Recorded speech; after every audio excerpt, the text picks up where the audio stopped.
Welcome to My Business Matters, the Michigan Chamber podcast.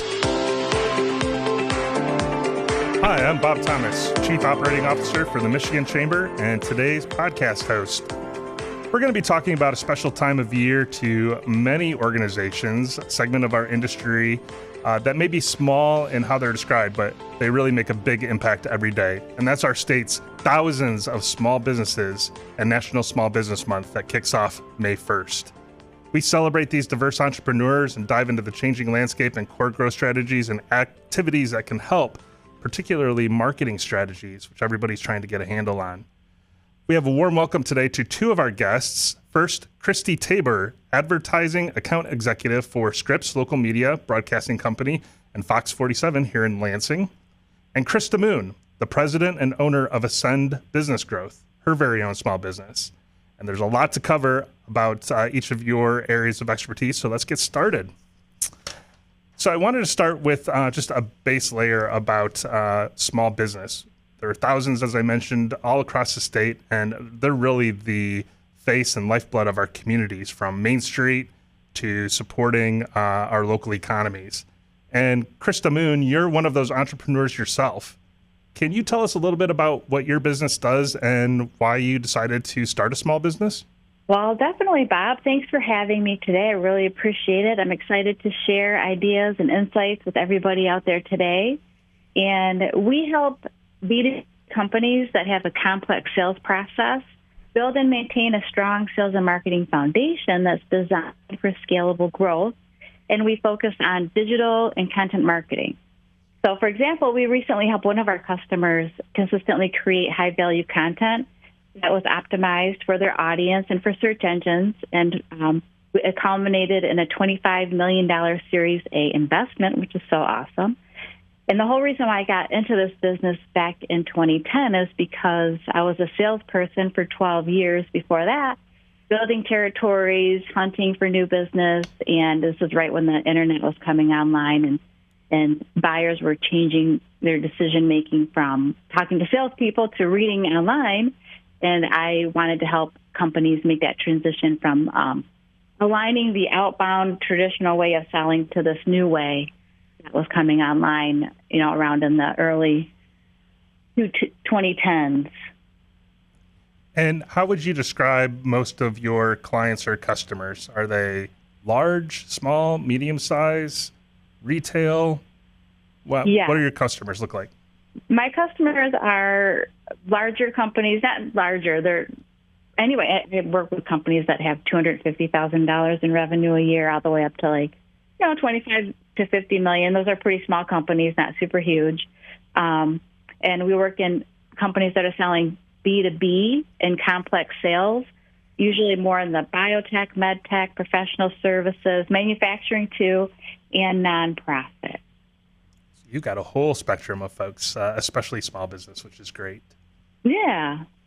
Kristi Tabor, with your role at Scripps and one of the company's local television stations, what jumps out at you as the evolving landscape for digital marketing, and what information do small businesses really need to know about that in particular? Yeah, that's a great question.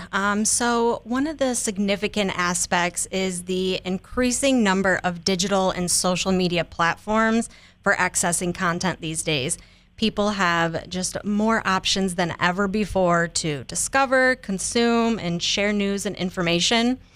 So for small businesses, I think this shift really presents both challenges, but most importantly, opportunities. With the surplus of content available online, small businesses face heightened competition for the attention to get their target audience. So really breaking through that noise and truly capturing the attention of potential customers really requires businesses to create compelling, relevant content, just kind of like what Krista was mentioning. And this leads into the importance of your online reputation, like online reviews, and your social media discussions, and in this era of fake news and just information overload, I think consumers really value authenticity and transparency from businesses more than ever. So overall, kind of in this evolving landscape of news and information, it really highlights the importance of digital marketing and your online presence as a whole. So I think just staying informed about the latest trends, really leveraging the digital tools that are out there, and there's so many, and utilizing the platforms effectively, small businesses can absolutely successfully navigate the digital landscape and connect with their audience in meaningful ways. And you mentioned there's so many tools available out there, and a lot of them can be low cost, especially for small businesses that have budgets to meet. But there's also an opportunity to invest in a lot of those tools. Where would you suggest businesses look at when they're trying to develop a strategy, how they decide to do something on their own versus start to engage with either you or Krista to develop a more comprehensive strategy? Yeah, I think there's always going to be a need to do stuff internally. You have to make sure that your website is up to par, that your information on Google is correct, that you're interacting with customers on your social platforms. But it's so important, as we know, time is money, so you still have to have a plan. So I think talking with somebody is always a great idea, so you're not just throwing things out there. You want to make sure you're talking to the right audience. I think people look at all of the different platforms there are now and feel like overwhelmed, and they want to do all of them, and you don't have to. You want to find where your audience is, where are your customers interacting at, and do those really well. So I think there's almost always a mix, but you have to be doing stuff internally. And Krista Moon, you described how we might put together complex strategies for folks. What do you think are some of the most important places for a small business to invest in developing a marketing strategy? Well, I think Kristi read my notes that I put together for this podcast today, because we are definitely on the same track. So I would highly recommend that businesses spend time creating good content. And as Kristi was saying, a mix, it does have to come from internal. I'm a firm believer that business leaders need to be blogging. And I know that can be very stressful to think about, writing and all this. But there's definitely ways to simplify it if you're working with a good content partner, to make it easy for business leaders to get involved and share their expertise out there, because that is what's going to differentiate you from your competition. And with AI these days that's coming online, everybody thinks, content's going to be so easy to create. But I'm really worried that what's going to happen is that it's going to end up really boring and very generic across the board. And so we want those stories, and we want them to come from internal people. But the internal teams don't need to be the writers. They're not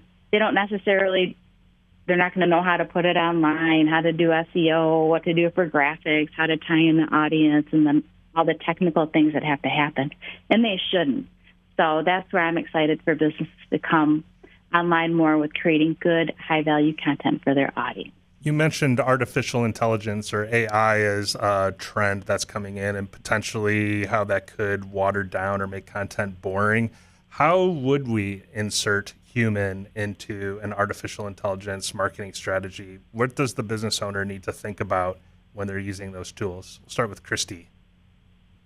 The authenticity. I use those tools all the time, and it's great for thought starters, but it's nothing that I'd want to copy paste into my post or into a blog, because you can tell it doesn't have the authentic feel. So I think it's great for just getting some ideas. Hey, give me 5 ideas on my industry or on this thought, but you have to put your personal feel behind it, and people know when you're being authentic or not. And you also don't want it to sound too salesy, quote unquote. It's I always say it's, we've got phones now. It's so easy to just pick up, make a quick 60-second video that is authentic. So get an idea from AI, maybe a couple talk tracks, but I definitely wouldn't use it as like a copy paste by any means. Krista, what's your perspective? Exactly. And I would also make sure to include your personal story or your business stories, case studies, examples, things that you've seen in your own work experience, and not just rely on what comes across from AI. And then, when I blog on my own website, I put my personality into it. I'm more of a casual writer. I like to use emojis sometimes, to say funny things, use like LOL, things like that. This is my personality. So finding your own personality and ensuring that you're including that in your articles can make a differentiator that can be more fun from what some of the generic, boring things that are going to be and are already out there today. Another trend that I've been watching is, and I've been reading about, is that we're moving from the information age where we're trying to aggregate a lot of information and just put it out there into an age where we're expecting businesses or companies to help us figure out what to do with it. So coming from the broadcast perspective, Kristi, what are platforms allowing us to do to interpret some of that data or information to help make it more useful for our customers? And I'm not quite sure what you mean by that. Can you expand just a little bit? So how would we take content and use it in a variety of applications for some of your tools? So for advertising, for blogs, for video, what are some ways that a small business might think about content? Yeah, absolutely. Apologies. So, making sure that you're reaching out to your correct audience for one. So, not every platform is going to reach the soccer mom to the, kid that goes to school at MSU. So making sure you're using the content, the platforms that are going to reach them. But for example, we've got something like Morning Blend that we host at our studio. It gives you 3 minutes to really tell your story, talk to your audience. But then you can take that and use it on your website, use it on your social platforms, use it on YouTube. So you can take that content and use it in a number of different ways. Make sure that you're talking to the correct audience. That's great. Krista, what are some things on your radar that you think businesses should be aware of as they're developing their next level marketing strategy? Absolutely. My favorite is sales and marketing alignment. And so what happens is that marketers are out here, we're creating content, we're doing the best we can to connect with our audience and creating differentiated stories and things. And then sellers are over on their side communicating with the same people, but they're doing it one-to-one, and their messaging might be completely different from what the marketers are putting out there online. And so I'm a firm believer that sales and marketing teams need to come together and align. And so what's going on the marketing side should be completely what the salespeople are also talking about. I always like to tell my clients, if your sellers aren't using your blog articles and your blog as their main source for communicating information out to their prospects, then your blog isn't aligned with your audience. So we want to make sure that everybody's using the articles throughout the entire buyer's journey. So you talk interestingly about the alignment, and frequently we try and figure out who's in charge. Is it marketing or is it sales? Is it sales or is it marketing? How do you see those two working together in order to get the maximum benefit? I want all my clients to have a revenue-generating team, not a sales and marketing team. You probably need one leader over both departments to bring them together, or the two leaders need to be jointly working together. They should be meeting regularly together, the marketing and the sales teams, communicating what's coming out, what are the sales campaigns, what are the marketing campaigns, making sure everybody's aligned. It's got to be regularly meeting and communicating and sharing joint dashboards and reports. Great. And then, Kristi, from your vantage point, because you're actually in that sales and marketing role for your organization, which do you see as being the lead in particular areas when it comes to sales and marketing? Oh gosh, you can't have one without the other. So, being more on the sales side, of course, I'm going to say sales, but you really can't. One works hand in hand with the other. I say that all the time with all the departments that we have. We wouldn't have the end game without the production team. So, the marketing is what is going to get that message out there. And that's what's going to bring it home to sales to close the deal. So they've got to work hand in hand. Great. To wrap it up, Kristi, if there was one thing that you wanted small businesses to know about their strategy, what would you say should be tops on their list? Video content really continues to dominate the digital media space.